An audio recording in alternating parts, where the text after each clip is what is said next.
Hi అండి. అందరికీ నమస్కారం. నేను సౌజన్య. ఈ కంప్లీట్ వీడియో మచిలీపట్నం ట్రిప్ గురించి అండి.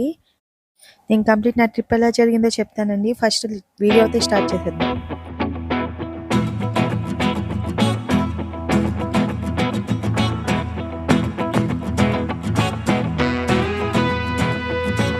నాకు ఎర్లీ మార్నింగ్ 6కి అండి ఫ్లైట్. సో మేము 3:30కి అలా స్టార్ట్ అయ్యాము. అంటే జనరల్‌గా ఇప్పుడున్న దానికేంటంటే ఇండిగో అవన్నీ ఫ్లైట్స్ డిలే అవుతున్నాయి. మాకు అదే ఆలోచనొచ్చింది. ఫ్లైట్ డిలే ఏమన్నా అవుతుందేమో అని. కానీ మెసేజ్ ఏం రాలేదు. ముందే ఇన్ఫార్మ్ ఏమి అవ్వలేదు. యాక్చువల్‌గా లాస్ట్ మంత్ మా హస్బెండ్ ఇలాగే ఇండిగో బుక్ చేసుకున్నారు బాంబే నుంచి. 12 అవర్స్ ఫ్లైట్ డిలేయో, 13 అవర్స్ ఫ్లైట్ డిలేలో జరిగిందండి. సో, నేను ఇంకా అభిజిత్‌తో వెళ్తున్నాను కానీ కొంచెం భయంగానే ఉంది. కానీ అనుకున్నదంతా అయింది. స్టార్ట్ అయిన ఒక 5, 6 మినిట్స్‌కి నాకు మెసేజ్ వచ్చింది.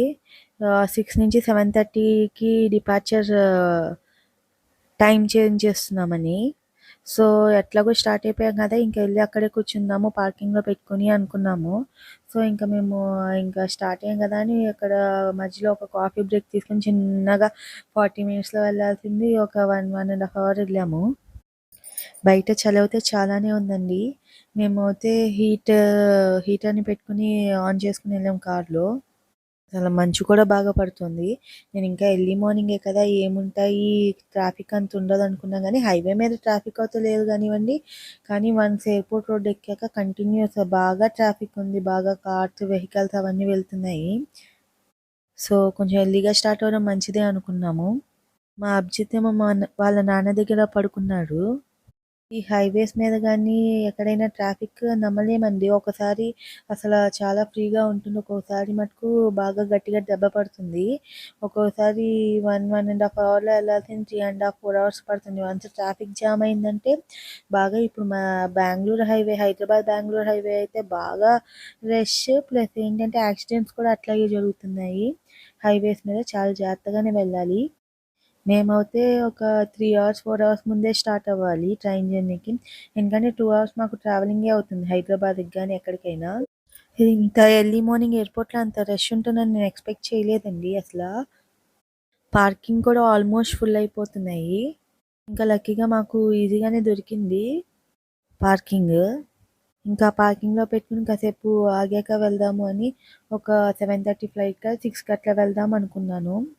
ఇంకా కార్ అక్కడ ఒక పార్కింగ్‌లో పెట్టేసుకొని ఏదో ఒక కబుర్లు చెప్పుకున్నాం. లేటెస్ట్ రన్నింగ్ టాపిక్స్ ఏంటి, ఏ ఏం జరుగుతున్నాయి, సినిమాల గురించి అన్నీ ఏదో సరదాగా ముగ్గురం నేను, మా వెంకటేష్ అంకుల్, మా గణేష్ గారు ముగ్గురం సరదాగా ముచ్చట్లు పెట్టుకున్నాము.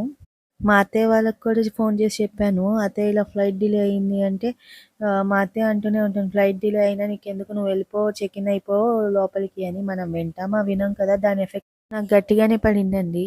ఏం ప్రాబ్లమ్ ఫేస్ అయ్యాను నేను ఎయిర్‌పోర్ట్‌లో అనేది నేను ముందు వీడియోలో కంప్లీట్‌గా చెప్తాను. కంటిన్యూ చేద్దామండి వీడియో. మీరు చివరి వరకు చూడండి. ఇక్కడ మా నాన్న వాళ్ళు కూడా బందర్ నుంచి గన్నవరం స్టార్ట్ అవ్వాలండి. వాళ్ళకి కూడా చూసుకున్నారు ఫ్లైట్ డిలే అయిందని. సో, వాళ్ళు కూడా 1 అవర్ లేట్‌గానే స్టార్ట్ అయ్యారు. ఇంకా అలా కాసేపు కబుర్లు చెప్పుకున్నాక ఇంకా అభిజిత్‌కి ఏమైనా ఇడ్లీ పెట్టిద్దామని లోపలికెళ్దాం అనుకున్నామండి. సో, మళ్ళీ ఇంకా వాళ్ళు రీషెడ్యూల్ అంటారేమో ఫ్లైట్‌ని అని. యాహ్! నేను చెప్పాను కదండీ మా హస్బెండ్ 12 అవర్స్ డిలే అయిందని. రన్‌వే మీదకొచ్చినా కూడా మా హస్బెండ్ ఫ్లైట్ ఆపేసారండి. ఏమో మరి వాళ్ళు టెక్నికల్ ఇష్యూ అన్నారు. నైట్ 9కి ఫ్లైట్ అయితే మార్నింగ్ 7:30, 8కి స్టార్ట్ అయింది ఫ్లైట్. రీషెడ్యూల్ అని చెప్పుకుంటూనే వచ్చారంట. మళ్ళీ నాకేమన్నా ఇబ్బందవుతుందేమో అభిజిత్ మళ్ళీ వాడికేమన్నా స్నాక్స్ తీసుకుందాము, పోనీ వాడు ఏమన్నా తింటాడు ఆకలేస్తుందేమో అని చెప్పి సరే కింద రత్నదీప్ ఉంటుందిగా అక్కడ రత్నదీప్‌కెళ్ళి కొనుక్కుందాం అనుకున్నాము. బయటైతే చలైతే చాలానే ఉందండి. స్వెటర్ తీసుకెళ్దాం అనుకున్నా గానీ, ఎందుకులే బందర్‌లో ఏం చలి ఉంటుండే అనుకున్నాం గానీ, ఇక్కడ మళ్ళీ దెబ్బ పడిపోయింది. చేతులు, కాళ్ళు అన్నీ అసలు నాకు నార్మల్‌గానే చల్లగా ఉంటాయి నా చేతులు. ఇంకా చలికి ఇంకా ఐస్ గడ్డల్లాగా తయారైపోయినాయండి. అండ్ యెస్ ఇప్పుడు ఎయిర్‌పోర్ట్‌లో డీటెయిల్స్ చెప్తానండి. ఎలా వెళ్ళాలి? ఏం చేయాలి అనేది. ఇక్కడ బస్ స్టాప్ ఉంటుందండి. ఇక్కడ అన్ని కర్నూలు, అనంతపూర్, హైదరాబాద్, విజయవాడ అన్ని బస్సులు స్టార్ట్ అవుతాయి. ఒకవేళ ఫ్లైట్ దిగిన వాళ్ళు ఇక్కడ బస్ స్టాప్‌లో కూడా బసెస్ ఎక్కొచ్చు. నెక్స్ట్ క్యాబ్ సర్వీసెస్ అండి. క్యాబ్ సర్వీస్ అనేవి పార్కింగ్ స్లాట్‌లోనే ఉంటాయి. ఇప్పుడు మనం డిపార్చర్ బ్లాక్ ఫస్ట్ ఫ్లోర్‌కెళ్ళాలి అంటే కింద గ్రౌండ్ ఫ్లోర్‌లో మొత్తం క్యాబ్ సర్వీసెస్ ఉంటాయి. ఇక్కడ క్యాబ్ సర్వీసెస్ దగ్గర ఏరో ప్లాజా ఉంటుంది. అక్కడ టిఫిన్స్ అన్నీ ఉంటాయి. బర్గర్ కింగ్ గాని అన్నీ ఉంటాయండి. సో, స్నాక్స్ గాని, టిఫిన్ గాని, డిన్నర్ గాని ఏం చేయాలనుకున్నా ఇక్కడ కింద చేసుకోవచ్చు. కాకపోతే బయటతో కంపేర్ చేసుకుంటే ప్రైసెస్ అనేవి చాలా హైగా ఉంటాయండి. ఇంకా మాకు తప్పక అభిజిత్‌కి ఏమన్నా ఇడ్లీ దొరుకుతుందా అని వచ్చాను. అక్కడ యాక్చువల్‌గా మా మా నాన్న వాళ్ళు టిఫిన్ ఏర్పాటు చేసేసారండి అభిజిత్‌కి. వాడికి ఇబ్బంది కలగకుండా ఎయిర్‌పోర్ట్‌కే తెచ్చేస్తున్నారు. కాకపోతే మళ్ళీ చెప్పినట్టే రీషెడ్యూల్ అయితే కష్టమని, ఇంకా టిఫిన్స్ చూస్తే టిఫిన్ ఏమీ లేదక్కడ. ఏదో ఒకటి ఉంది గానీ వీడు అంత తింటాడో తినడో అని నిలవుంటాయేమో అని చెప్పి ఇంక నేను రత్నదీప్‌కెళ్దాం అనుకున్నాను. సో, రత్నదీప్‌కెళ్తున్నప్పుడు ఒక ఎయిర్‌పోర్ట్ స్టాఫ్ వచ్చి, "ఇక్కడ సెల్ఫ్ చెకింగ్ పెట్టామండి. మీరు సెల్ఫ్ చెకింగ్ చేసేసుకోవచ్చు. డైరెక్ట్‌గా మీకు చెకిన్‌కెళ్ళిపోవచ్చు" అంటే, సరే కింద గణేష్ గారు వాళ్ళు కూడా ఉన్నారు కదా! నాకు ఈజీ అయిపోతుందని వాళ్ళే ట్యాగ్స్ ఏస్తా అన్నారు. సో, ఫస్ట్ ఆ ప్రాసెస్ అయిపోయాక మళ్ళీ రత్నదీప్‌కి కొంచెం లగేజ్ తక్కువైపోతుందని వెళ్ళాము. ఇక్కడే పెద్ద దెబ్బ పడిందండి.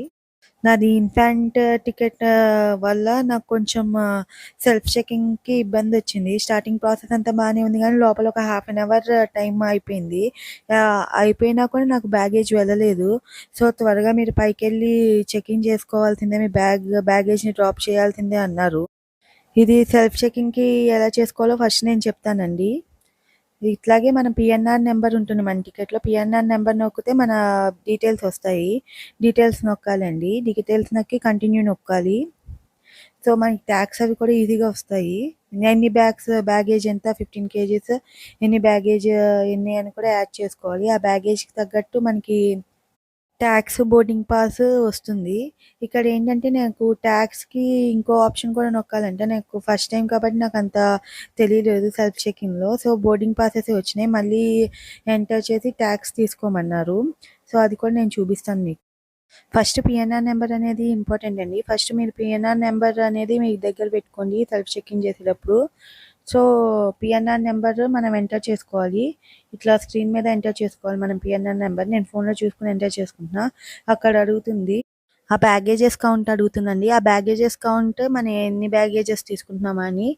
సో, 1 బ్యాగేజ్ అని నొక్కి తర్వాత సబ్మిట్ కొట్టాలి. కానీ నేను బ్యాగేజ్ కొట్టలేదు ఇందాక. సో, ట్యాక్స్ రాలేదు. ఓన్లీ బోర్డింగ్ పాస్ వచ్చింది. సో, ఇప్పుడు బ్యాగేజెస్ కూడా ఎంటర్ చేసుకుని ట్యాక్స్ కూడా వచ్చినాయి నాకు. సో, ఆ ట్యాక్స్ ఆ ఎయిర్‌పోర్ట్ స్టాఫ్ తీసుకొని ఆవిడే నాకు వేసి ఇచ్చారు బ్యాగ్‌కి. సో, ఇక్కడ ఈ ప్రాసెస్ అయిపోయాక లోపల బ్యాగేజ్‌ని డ్రాప్ చేయాలండి. సో, అది లోపలికెళ్ళాలని లోపలికి తీసుకెళ్లారు.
అక్కడ చెకింగ్ బ్యాగేజ్‌ని నేను పెడుతుంటే, ఈ లోపల ఇక్కడ క్యాబిన్ బ్యాగేజ్ కింద మొత్తం పడిపోయిన డైపర్స్, వాటర్ బాటిల్స్ అన్నీ కింద పడిపోయినాయి. ఇంకా మళ్ళీ అది సెట్ చేసుకున్నాం. కొంచెం పిల్లలతో వెళ్తున్నాం కాబట్టి ఈ హడావిడి నాకెప్పుడూ ఉంటుంది. నేనెప్పుడూ మెయిన్ గేట్ దగ్గరికే ఎళ్ళిపోయి లోపలికెళ్ళి చెకింగ్ చేసేస్తూ ఉండేదాన్ని. కాకపోతే ఇప్పుడు ఫ్లైట్ డిలే అవ్వడం వల్ల పార్కింగ్‌లో పెట్టాను. మరి ఈ సిస్టమ్ ఇప్పుడే వచ్చిందనుకుంటున్నాను. కానీ ఇది మటుకు చాలా ఈజీగానే ఉంది సిస్టము. మనతో మన వాళ్ళు కూడా ఉంటారు కాబట్టి కొంచెం ఈజీ అనిపిస్తుంది. ఎందుకంటే బ్యాగేజ్ అవన్నీ పుచ్చుకోవాలన్నా, ఏం చేయాలన్నా కూడా మనకి హెల్ప్‌ఫుల్‌గానే ఉంటుంది. చాలా ఈజీగానే ఉంది ప్రాసెస్. ఏమన్నా డెఫినిట్‌గా అందరూ ట్రై చేయొచ్చు ఈ కింద ఇచ్చిన ఫెసిలిటీని. ఇక్కడేంటంటే బ్యాగేజ్‌ని చెక్ చేస్తారు మిషన్‌లో పంపించి. ఏమన్నా వాళ్ళకి ఆహ్ హార్మ్‌ఫుల్‌వి ఏమన్నా ఉన్నాయా ఏంటి అనేది చెక్ చేస్తారిక్కడ. ఇక్కడ చెకింగ్ అయిపోయాక బ్యాగేజ్‌ని డ్రాప్ చేయడమే. ఇక్కడ ప్రాబ్లమ్ ఏమొచ్చింది అంటే నాకు ఇన్‌ఫాంట్ ఉన్నాడు కాబట్టి ఇన్‌ఫాంట్ మీద రీడ్ అవుతుంది టికెట్. సో, ఇక్కడ మీరు బ్యాగేజ్‌ని డ్రాప్ చేయడం కుదరదు. మీరు గబుక్కున పైకెళ్ళాల్సిందే. చాలా స్పీడ్‌గా వెళ్ళండి. మీకు డిపార్చర్ టైమ్ అయిపోతుంది అన్నారు. ఇంకా చాలా టైమ్ ఉందన్నా కూడా కాదు లేదు లేదు క్లోజ్ అయిపోతుంది. చాలా స్పీడ్‌గా వెళ్ళాలి మీరు అంటే అప్పటికప్పుడు నేను అభిజిత్ పాపం వాడు రత్నదీప్‌కి కూడా ఏం తీసుకెళ్ళలేదు నేను. అప్పటికప్పుడు వెళ్లి తీసాము. ఇక్కడ పార్కింగ్ దగ్గర కాకుండా మెయిన్ గేట్‌లో ఎంటర్ అయ్యే వాళ్ళకి నేను చెప్తాను. మెయిన్ గేట్‌లో ఎంటర్ అవ్వంగానే మనకి ఇండిగో సర్వీసెస్, ఎయిర్‌లైన్స్ అన్ని సర్వీసెస్ ఉంటాయి. సో, అక్కడ డిస్‌ప్లే స్క్రీన్‌లో మనది ఏ ఆల్ఫాబెట్ దగ్గర మనం బ్యాగేజ్ డ్రాప్ చేయాలో చూసుకోవాలి. అక్కడ స్క్రీన్ మీద క్లియర్‌గా డిస్‌ప్లే అవుతుంది. ఫ్లైట్ టైమ్, డెస్టినేషన్, దాని యొక్క ఎక్కడ ఏ ఆల్ఫాబెట్ నెంబర్ దగ్గర ఉన్న కౌంటర్‌లో మనం బ్యాగేజ్‌ని డ్రాప్ చేయాలనేది మనకు ఒకవేళ అర్థం కాకపోతే అక్కడ స్టాఫ్ అనేవాళ్ళు ఉంటారు. మనం వాళ్ళని అడిగినా కూడా చెప్తారు. మొత్తం హెల్ప్‌ఫుల్‌గానే ఉంటుంది. సో, ఆ బ్యాగేజ్ డ్రాప్ కౌంటర్ దగ్గరికొచ్చి మన బోర్డింగ్ పాస్ అవి చూపిస్తే, లేకపోతే మన టికెట్ అది చూపిస్తే వాళ్ళే బోర్డింగ్ పాస్ మొత్తం లోపలికి బ్యాగేజ్ తీసుకొని బోర్డింగ్ పాస్ అవన్నీ గేట్ నంబర్స్ చెప్తారు. పసిపిల్లలతో ఉన్నా గానీ, పెద్దవాళ్ళైనా కానీ వాళ్ళు ఎయిర్‌పోర్ట్ స్టాఫ్ కొంచెం మనకి ముందు లైనే ప్రిఫరెన్స్ ఇచ్చి పంపిస్తారు. సో, నేనిక్కడ వచ్చి వాళ్ళకి చెప్పాను. ఇట్లా మాకు కింద ఇబ్బందయిందంటే వాళ్ళు వెంటనే కొంచెం నన్ను త్వరగానే పంపించేశారు. సో, ఇక్కడ లోపలికి బ్యాగేజ్ డ్రాప్ చేశాక లోపలికొచ్చేటప్పుడు మనకిక్కడ వేరియస్ వెహికల్స్ ఉంటాయి. బగ్గీస్ ఉంటాయండి. మన గేట్ దగ్గరికెళ్ళి దింపేస్తారు. యాక్చువల్‌గా విజయవాడకి నేను చాలా సార్లు వెళ్ళాను కాబట్టి ఫ్లైట్‌లో నాకు గేట్ దగ్గరలోనే ఉంటుంది అనుకున్నాను. తర్వాత అర్థమైంది అది చాలా దూరం గేట్ ఇచ్చారు. గేట్ నంబర్ 3 ఇచ్చారు అని. సో, నేను బగ్గీ చేసుకోవాలనుకున్నాం. పిల్లలకి అది ట్రాలీ ఫెసిలిటీస్ కూడా ఉంటాయండి. లేకపోతే లగేజ్ తీసుకెళ్ళడానికి ట్రాలీస్ ఉంటాయి. అన్నీ ఉంటాయి. మనం ముందు చూ ఆహ్, చె బ్యాగేజ్ డ్రాప్ చేసిన వెంటనే మనం అక్కడ ఉన్న వాళ్ళని అడిగినా కూడా వాళ్ళు మనకిస్తారు. లేకపోతే అక్కడే ఉంటే మనం చూసుకొని తీసుకోవచ్చు. ఒకసారి ఎయిర్‌పోర్ట్‌లో స్టోర్స్ అవన్నీ చూపిస్తానండి. మీరు చూసేయండి. ఇప్పుడు బ్యాగేజ్ డ్రాప్ అని చెప్పాను కదండీ నేనిందాక. ఆ బ్యాగేజ్ డ్రాప్ అయిన తర్వాత సెల్ఫ్ చెక్ చేస్తారు వాళ్ళు. మొత్తం సెక్యూరిటీ చెక్ చేస్తారు. మొత్తం మన ల్యాప్‌టాప్స్ గానీ, చార్జర్స్ గానీ అవన్నీ బయట పెట్టమంటారు. హ్యాండ్ లగేజ్‌కి అంటే క్యాబిన్ లగేజ్‌కి. మొత్తం అవన్నీ మనకి చార్జర్స్ ఏమన్నా తీసుకోవాలంటే క్యాబిన్ లగేజ్‌లోనే పెట్టుకోమంటారు వాళ్ళు. అవన్నీ తీసి మనం ఒక ట్రేలో పెట్టుకొని మొత్తం సెక్యూరిటీ చెక్ అయ్యాక మనల్ని లోపలికి పంపిస్తారండి. సో, లోపలికొచ్చాక ఈ బగ్గీస్ అనేవుంటాయి. చాలా బగ్గీసే ఉంటాయండి. మీరు కంగారు పడకుండా కొంచెం ఆగితే బగ్గీ పాయింట్ అయినా ఉంటుంది. లేకపోతే వెళ్ళే వాళ్ళనైనా అడిగితే వాళ్ళు ఆపుతారు మీకు. అసలు ఎయిర్‌పోర్ట్ అయితే చాలా రష్‌గా ఉందండి. నేనసలు ఎక్స్‌పెక్ట్ చేయలా. కనీసం మార్నింగ్ 9, 10కే రష్ ఉంటే ఓకే. ఎర్లీ మార్నింగ్ 5:30, 6కి ఇంత రష్ ఉందేంటి అనుకున్నాను. ఇంకా విశాఖపట్నము చిల్డ్రన్ అంటే స్కూల్ పిల్లలు ట్రిప్‌కెళ్తున్నారండి విశాఖపట్నానికి. స్కూల్ పిల్లలు కూడా ఫ్లైట్‌లో ట్రిప్‌కెళ్తున్నారా అనిపించింది. మా చిన్నప్పుడు బస్‌లో ఒక 1, 1 ½ అవర్ జర్నీ డిస్టెన్స్‌కి పిక్నిక్‌కి తీసుకెళ్ళేవాళ్ళు. ఇప్పుడైతే ఫ్లైట్‌లో ఏకంగా వెళ్తున్నారు. మా బగ్గీ ఎక్కిన పెద్దవాళ్ళు కూడా అదే మాట్లాడుకుంటున్నారు. ఇంకా నాకే అనిపిస్తే వాళ్ళకి ఇంకా అనిపిస్తుంది. వాళ్ళకి ట్రిప్ లేదు, ఏం లేదు. ఎక్కడైనా సైకిల్ అయినా, వాకింగ్ అయినా వెళ్ళేవాళ్ళు వాళ్ళు. వాళ్ళ ఆయనతో ఆయన అదే మాట్లాడుతున్నారు. నాకేమో కొంచెం లోపల వీళ్ళేమో టైం అయిపోయిందంటున్నారు. డిపార్చర్ అయిపోతుందా? అయిపోతుందా? అని కంగారనిపిచ్చింది. సరే ఎట్లాగొట్లా ఎళ్తున్నాం. ఇంకో కరెక్ట్‌గా 5 మినిట్స్ ఉందనగా వెళ్ళాను అనుకున్నాను. వాళ్ళు చెప్పిన ప్రకారము. కానీ వెళ్లి చూసాక తెలిసింది. అది కూడా మాట్లాడుకుందాం అని. సో, ఎయిర్‌పోర్ట్‌లో మీరు వాక్ చేసేటప్పుడు ఈ ఎక్సలేటర్స్ కూడా పెడతారండి. సో, కొంచెం పెద్దవాళ్ళు ఎవరైనా నడవాలన్న వాళ్ళు దీని మీద వెళ్తే కొంచెం డిస్టెన్స్ కవర్ అవుతుంది దానివల్ల. ఇప్పుడు మీకు కనిపించేది అదే అండి. వాకింగ్ ఎక్సలేటర్ అది.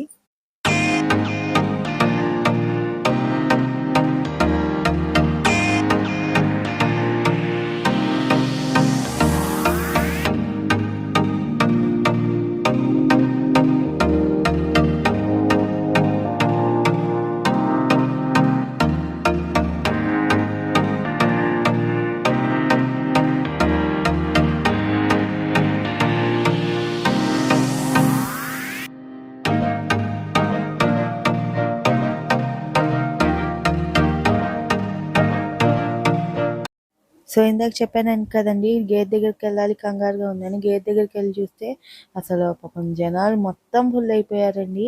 ఇంకా వాళ్ళేమి అనౌన్స్‌మెంట్ అవ్వలా. 7 అయింది.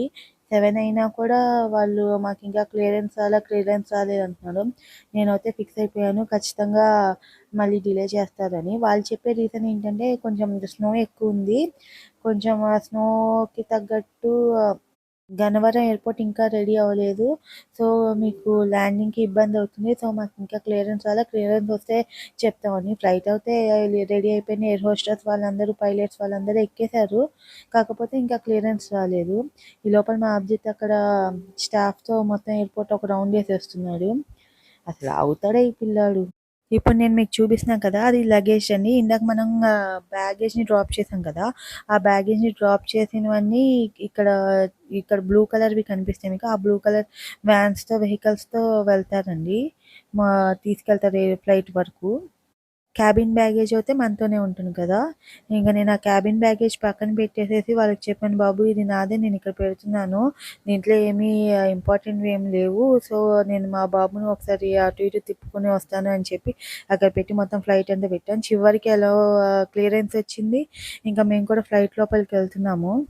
మా అభిజిత్ బాబు చాలా సార్లే ఫ్లైట్ ఎక్కాడు గానీ, ఇది ఇంత ఊహ వచ్చాక ఇదే ఫస్ట్ టైమ్ అనుకుంటున్నా. మేబీ వాడికేమన్నా కొంచెం కొంచెం ఏమన్నా గుర్తుంటే గుర్తుండొచ్చు.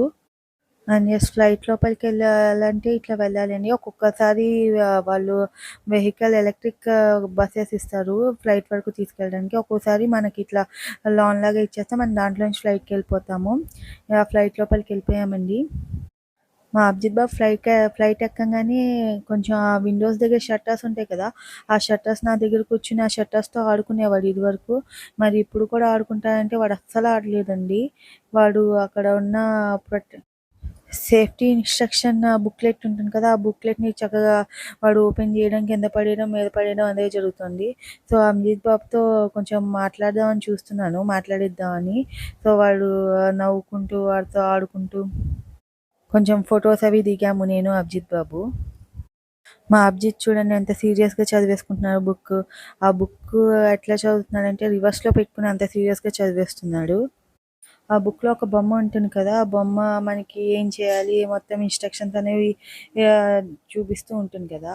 ఆ బొమ్మను చూసి ఆహు, ఆహు అంటారు. అంటే మా ఒరిస్సా వర్కర్స్ తల మీద వాళ్ళు కొంగు వేసుకుంటారండి. సో, అది చూసి ఆహు, ఆహు అంటున్నారు. ఆహు కాదురా అని చెప్తున్నాను నేను. పక్కాయన పాపం ఆయనకి ఇబ్బందయినా పాపం ఏమాత్రం వాళ్ళు ఏం మాట్లాడలేదండి. And some selfies with Abhijit Babu.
ఇంకా ఫ్లైట్ కూడా స్టార్ట్ అయిపోయిందండి. సో, స్టార్ట్ అవ్వంగానే నాకు ఎండ వచ్చింది. సో, సన్‌రైజ్ అయిపోయింది అనిపించింది. సో, అందుకనే క్లియరెన్స్ ఇచ్చారేమో అనుకున్నాము. మనకి చూడ్డానికి మంచు బాగా తక్కువ ఉందనుకున్నాం గానీ, బాగా ఎక్కువగానే ఉందండి మంచు. సో, ఆ కండిషన్స్ మీద ఫ్లైట్ డిలే అయింది. ఎవరి కండిషన్స్ వాళ్ళకుంటాయి కదా! మరి పాసెంజర్ సేఫ్టీ ఇంపార్టెంట్ కాబట్టి వాళ్ళు చేస్తారు, డిలే అయింది. సో, మా అభిజిత్ బాబు ఇంకా ఫ్లైట్ స్టార్ట్ అవ్వంగానే పడుకొని పోయాడు. ఎయిర్ హోస్టెస్ కూడా వాళ్ళ ఇన్‌స్ట్రక్షన్స్ వాళ్ళు ఇచ్చేస్తున్నారు. ప్రతి ఇన్‌ఫాంట్ ఉన్న దగ్గరకొచ్చి వాళ్ళు కొన్ని ఇన్‌స్ట్రక్షన్స్ చెప్తారండి. పిల్లలకి చెవులు నొప్పి రాకుండా ఏం చేయాలి అనేది. అది క్లియర్‌గా వాళ్ళు అందరికీ అర్థమయ్యేటట్టు చెప్పి వాళ్ళు ఇన్‌స్ట్రక్షన్స్ ఇస్తూ ఉంటారు. సో, ఫ్లైట్ స్టార్ట్ అయ్యాక నాకు ఈ కిట్ ఇచ్చారండి. ఇది ఫ్రీ బ్రేక్‌ఫాస్ట్ అనేది వచ్చింది వాళ్ళు. ఇలా కిట్ కావాలా? లేకపోతే శాండ్‌విచెస్ కావాలా? జ్యూసెస్ కావాలా? అంటే నేను కిట్ కావాలని అన్నా. సో, అభిజిత్ బాబు దారిలో తింటాడు అని వాళ్ళు నాకు దాంట్లో మౌంట్ బేసిల్‌ను మఖానా ఇచ్చాడు. ఇంకా ఒక కుక్కీ ఇచ్చారు. క్యాన్‌బరీ కుక్కీ. ఇక్కడ శాండ్‌విచెస్ కూడా అవి బావుంటాయండి ఫ్లైట్స్‌లో. కాకపోతే ఎర్లీ మార్నింగ్ ఏం తింటామని చెప్పి నేను ఇలా కిట్టే ఆర్డర్ పెట్టుకున్నాను. ఇంకా వాళ్ళు ఫోన్స్ ఎక్కువ యూజ్ చేయొద్దు అని చెప్పారు. ఇంకా నాకు కూడా కొంచెం మొహమాటం అనిపించింది. ఎయిర్‌పోర్ట్ లోపల యూజ్ చేయాలని చెప్పి వాళ్ళతో చెప్పించుకోవడం ఎందుకని. సో, ఇంకా నేను తీయలేదు. సో, ఇంకా మేము గన్నవరంలో దిగిపోయామండి. జస్ట్ 20 మినిట్స్ ఫ్లైట్ టైమ్ ఉంటుందంతే. ఇంకా టేక్ ఆఫ్‌కి, ల్యాండింగ్‌కి ఒక 20 మినిట్స్ తీసుకున్నాం. మొత్తం 40 మినిట్స్‌లో మనం వచ్చేస్తామండి. ఇక్కడ ఫ్లైట్ ల్యాండ్ అవ్వంగానే వాళ్ళు మనకి బెల్ట్ నెంబర్ అనౌన్స్ చేస్తారండి ఫ్లైట్‌లోనే. సో, ఆ బెల్ట్ నెంబర్ మనం జాగ్రత్తగా విని ఆ బెల్ట్ నెంబర్ దగ్గరికెళ్తే మనకి ఇందాక మనం బ్యాగేజ్ డ్రాప్ చేసాం కదా! ఆ బ్యాగేజ్ అనేది మన దగ్గరికొస్తుంది. విజయవాడకి రాంగానే అమ్మవారి దర్శనం ఇచ్చారు. చాలా బావుంది అమ్మవారి ఫోటో. అమ్మవారు పలకరిస్తున్నట్టు అనిపిస్తుంది. సో, అమ్మవారికి దండం పెట్టేసుకొని ఇంకా బయటకొచ్చేసాం.